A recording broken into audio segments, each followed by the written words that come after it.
This is a sports catastrophe production.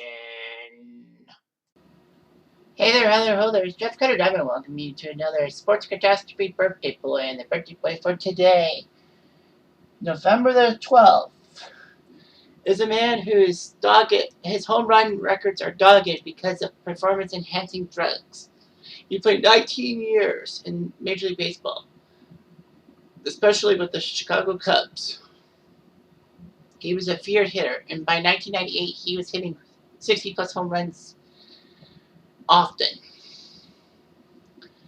He's one of 9 players to hit his 600th home run in the major leagues. And of course, he was noted for being in pursuit of Roger Maris's home run record in 1998 alongside Mark McGwire. This guy was a 7-time All-Star and finished out with a few stints elsewhere. He is actually second all-time in home runs among foreign-born MLB players. I think Pujols is first. And it's only one of 3 National League players since 1900 to reach 160 RBIs in one season, which was 2001. He had 60 or more home runs 3 times, 98, 99, and 2001. Ironically, those 3 seasons he didn't even lead the league in home runs. His name is Sammy Sosa, otherwise known as a drug cheater. He was from the Dominican Republic, and then he would play baseball, signed with Texas and played baseball for the Texas Rangers, playing left field and wearing number 17. It's weird how he was a Texas Ranger, all that. But anyhow, he would hit his first career home run off Roger Clemens, which was big and all that. And then by the time the 1989 trade deadline was approaching, Texas decided to trade Sosa and Wilson Alvarez and Scott Fletcher to the Chicago White Sox for Harold Baines and Fred Van Rake. So Texas needed Harold Baines' bat in the lineup. And the weird thing about the White Sox is that they retired Harold Baines as number 3 while he was still an active player for another team. Here. Sosa would do well with the White Sox, as did Wilson Alvarez. After all, Wilson Alvarez, in his second Major League start in 1991, actually pitched a no-hitter. Scott Fletcher was used for the White Sox, too. But here's the thing about Sosa, though.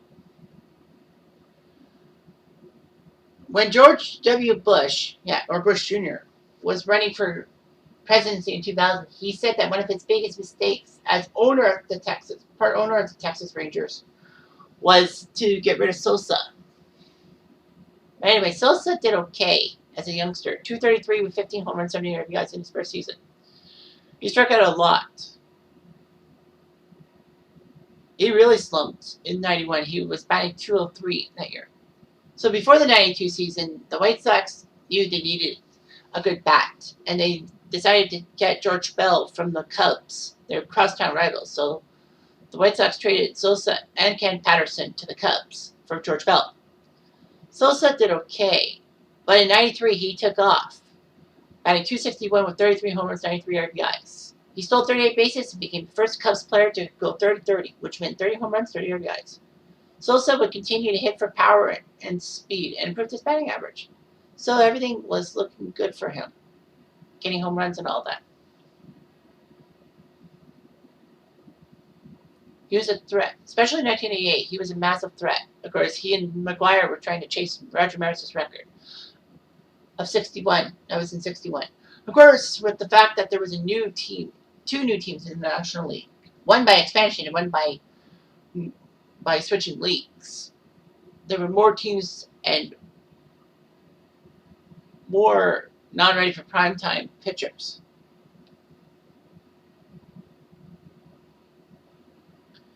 Sosa was not really that big. However, Sosa would hit 20 home runs in June of 1998 to set a record for most home runs hit in 1 month. Sosa and McGwire would face each other off heavily. McGwire hit number 62 on September 8th, ironically in a game against Sammy Sosa and the Cubs in St. Louis. But McGwire slumped. Sosa would tie McGwire on September 13th. And 11 days later, with 2 games left, the two were tied at 66. Which was weird because with 2 games left, Sosa couldn't hit a home run, and McGwire knocked 4 out of the park. It didn't help that it was against the Expos, who were really terrible. Slim and Sammy did its job. He led the league in RBIs and runs scored. He may have lost the home run chase, but he helped the Cubs get to the playoffs, whereas the Cardinals didn't get to the playoffs. So yeah, that was huge for Sosa. I mean, his June was amazing. He won the MVP, earning every first place vote except for 2 cast for McGuire. That was weird. Sosa helped the Cubs make the playoffs for the first time in 9 years, but the Braves swept them. Sosa would hit 63 home runs in 99, trailing McGuire, who hit 65.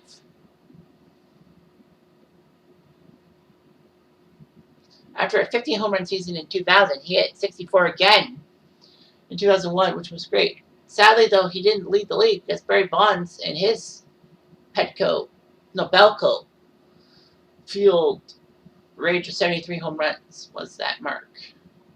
But he did set personal records in runs scored, 146, and RBIs with 160. So he led the majors in RBIs and second in home runs. And that's the majors. He led the NL in home runs with 49 in 2002. A lot of Silver Slugger in his future. Sosa had a weird 2003 season. He had to have a toenail removed, and it had to be on the disabled list. And then June 2003, he was ejected from a Cubs Devil Rays game because he had cork in his bat.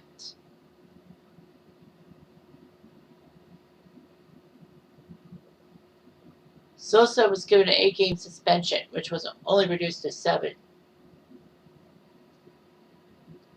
So, yeah, it was weird and all that. A lot of his bats were tested, and all of them were clean with no cork. But he still got a 7-game suspension. Even worse though, Sosa was supposed to make a trip to Blue Jay country when the Cubs faced the Blue Jays, but he wasn't there.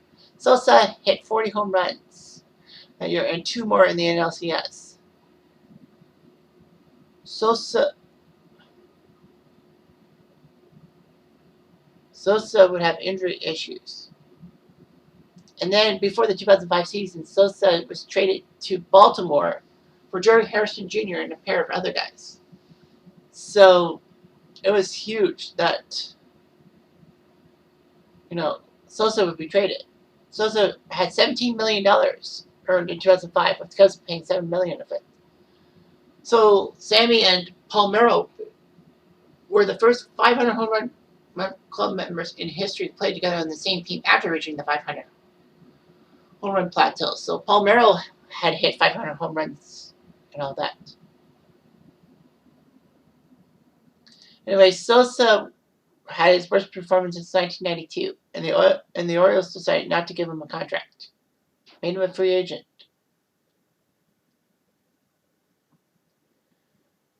So, yeah. Washington offered him two different minor league offers, but he didn't want to play for them. I don't know why. He didn't play in the majors in 2006, and he accompanied the Dominican Republic president on several diplomatic trips. Texas decided to sign him to a minor league deal January 2007, the same deal that Sosa turned down from the Nationals. And it did include an invitation to spring training. And Sosa made the squad to the 25-man squad.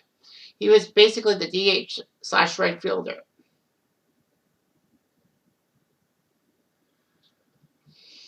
So Sosa played 1 year for the Texas Rangers.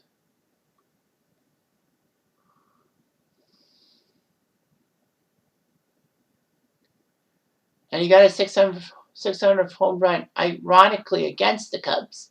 Well, the game was in Texas, by the way. So anyway, Sosa hit 545 home runs with the Cubs, which was, and still is, the all-time record for a Cub. So Sosa decided to retire in 2009 after failing to make the Dominican squad for the World Baseball Classic. Of course, the Hall of Fame consideration is a little bit off and all that.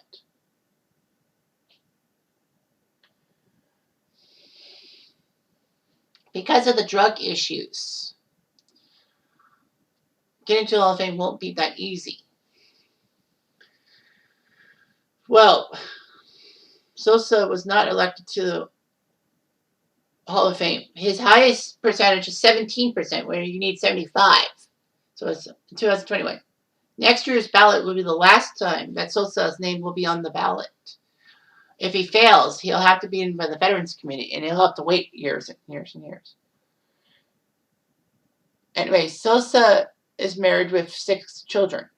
Unfortunately, one picture I'm not showing you, and I was researching pictures on Sammy Sosa. He looks a whole lot different and all that. In 2009, Sosa appeared at a music award show looking much lighter in complexion than he had just months earlier. There was buzz that the buzz said that he went to a TV station to deny he was ill, or that he hated being dark-skinned, or that his new skin tone was the result of steroids. Sosa said that he uses a bleaching cream before going to bed that softens and lightens his skin. It's like weird how he would do such a thing and try to lighten his skin. A lot of people basically think that he was trying to get away from his Dominican roots. He looks like a freaking ghost if you see pictures of Sammy Sosa nowadays. Like, it's ugly. Black. You would never get to recognize Sammy Sosa. I don't know why he would do that. 2. Vanity does not work well with many people. So anyway, Sammy Sosa was a decent hitter, but in the end, he was a drug cheat. Simple as that. Anyway, I'm Jeff Diamond. I do.